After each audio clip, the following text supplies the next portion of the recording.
Pemirsa, ditetapkannya status tersangka bagi Alex Nurdin yang merupakan mantan Gubernur Sumatera Selatan sekaligus mantan Ketua Partai Golongan Karya Sumsel tentunya cukup mengejutkan.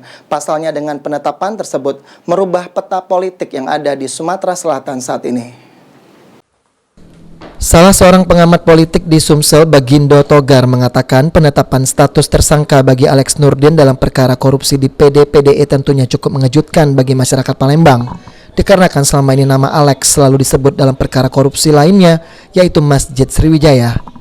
Selain mengejutkan, tentunya penetapan status tersangka bagi Alex Nurdin telah mengubah peta politik yang ada di Sumsel saat ini.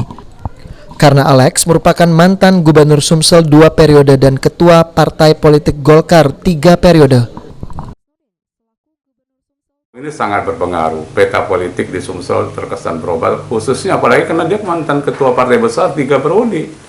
Dan sekarang anak biologisnya yang menjadi ketua partai tersebut, yang Pak Dodi sendiri kemarin bertarung di 2018, gagal melawan Pak Deru.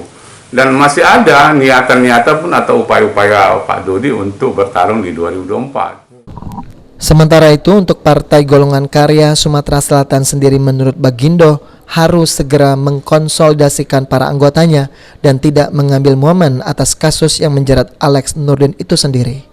Firman Hidayat, PAL TV.